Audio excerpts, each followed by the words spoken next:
Hey, welcome back to His and Her Homestead. Today I want to cover his everyday carry bag, and it's also known as a get home bag for us because our goal is to get home from wherever we're at, no matter what happens.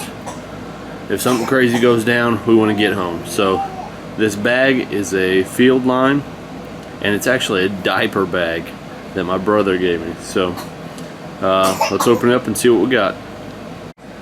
Alright, so check it out. This first side pocket right here, the one that's unzipped, I just pulled out some of the contents, and I saved room so that as I get better ideas I can add more. One thing you guys need to know about an EDC bag is it's not the same as a vehicle bag. There's some stuff I keep in my car, like water, snacks, a change of clothes, a pair of boots, that sort of thing, a blanket. We keep that all in the car because that's stuff that if your car is down, you're not going to take it with you. So that's important to know. The EDC bag is something you're going to take with you your entire journey home, also known as a get home bag for that reason. So this first pocket, we got a multi-purpose contact solution, and although I don't wear contacts anymore, that's important to have because it's good for washing out wounds and for cleaning cuts that are deep tissue cuts, because you don't want to kill the cells inside there and then seal them in. And for sealing a cut, we have sutures. Now these sutures you can order in a training pack off Amazon for 50 bucks for 50 of them. So we got some gut absorbable and non-gut absorbable, and they came with the forceps clamps and the medical scissors to cut the same sutures. So that's part of that, and I just have those in the pocket because they kind of take up a lot of room, but they give it a little stability, rigidity, you know, makes it sturdier. Anyways, so this is a Blast Match Mini, and I don't know if you guys have ever seen these before. These are one of the coolest things out there right now. But the way it works is it has a flint right here, and you squeeze the sides together and it puts pressure on that flint, and then you just press down and it'll strike a spark. And so that's one way to start a fire that we have. Also in this same pocket we have a pocket knife and a flint and steel classic Coleman cheapo, and a lockpick set, and it's just a tiny little lockpick set. It's something I used to do long ago when I was in college, and just for fun, messing with my buddies. And so now we keep a lockpick set. And be advised, a lot of things make the cops suspicious, and this is one of them.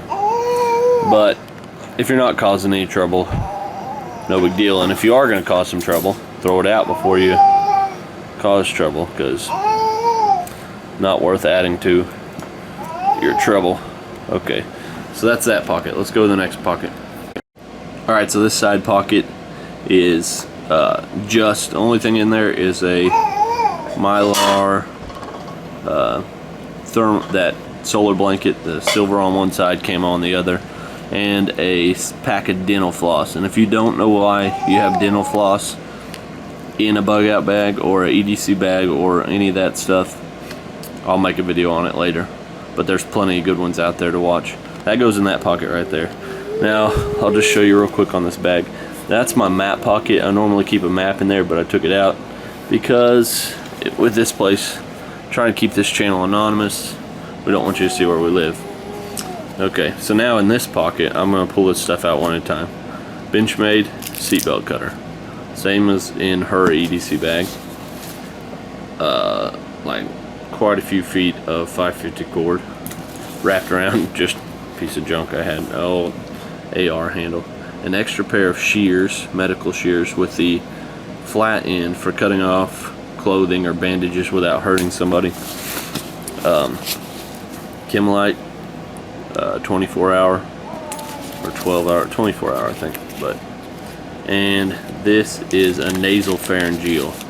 If you don't know what this is for, then you probably don't need one, but if you've done some first aid training, you know that a blocked airway can kill somebody. And so that's something the Army's been adding to bug out bags. And this is a cheapo rape whistle compass match holder with some windproof matches in it. Keep that in there, and I think that's it for that pocket. Let's see what's in the main pocket. Let's start with the bandages. Tons of bandages, because chances are if I'm going to use this bag, it's probably going to be at an accident scene.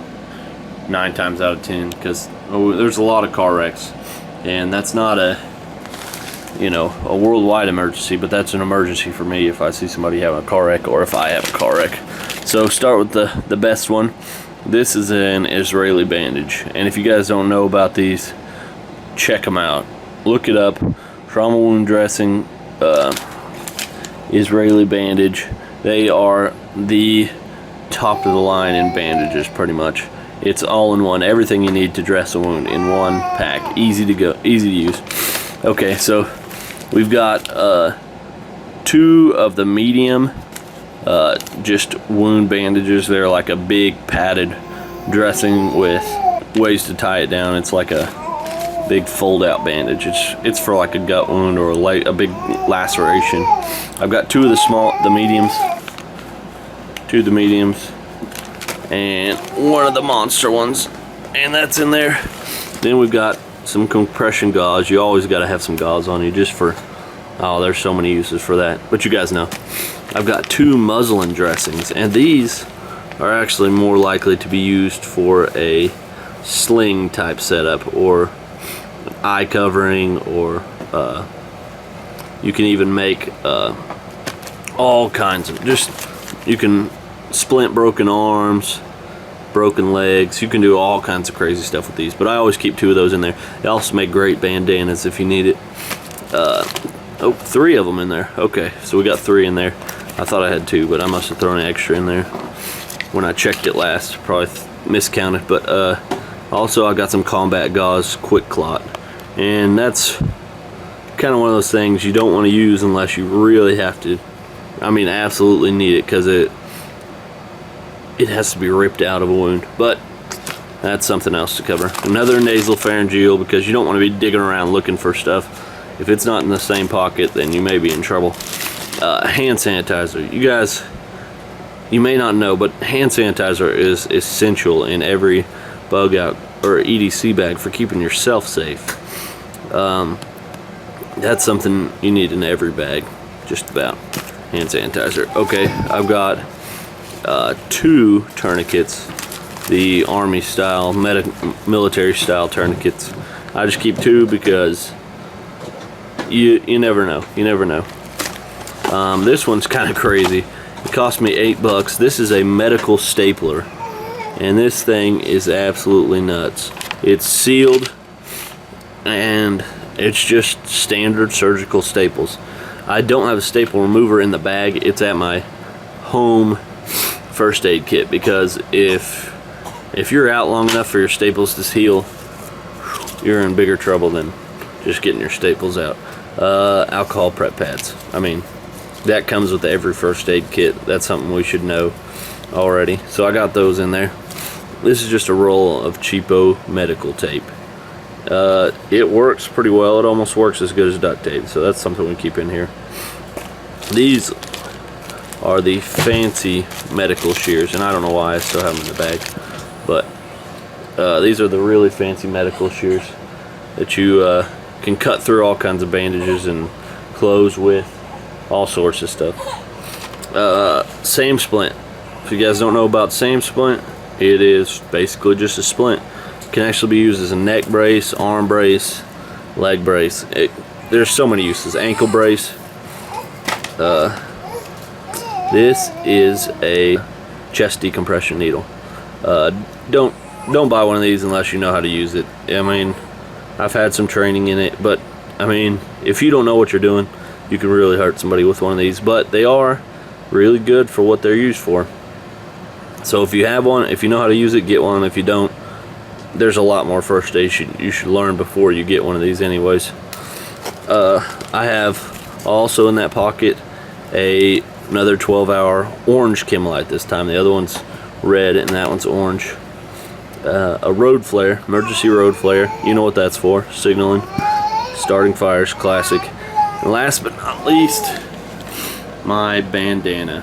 And it's one I got from the military, and it's got a bunch of writing on it about American soldiers, blah blah blah, but it's camouflage bandana. If you don't know what a bandana is good for, again, another video you should watch. So like I said, that's not everything you need in your car to get back home, but it's everything you keep on you to get back home, except for the food and water, and that's something I keep in my car, and then that way I can rotate it in and out easily. So you guys gotta subscribe if you want to keep getting these videos and watch them. You gotta subscribe so we can get them to you. Also comment and spread the word that we started this new channel. You guys are, you know a lot of people, so let's get the word out there. Alright, we'll see you guys later.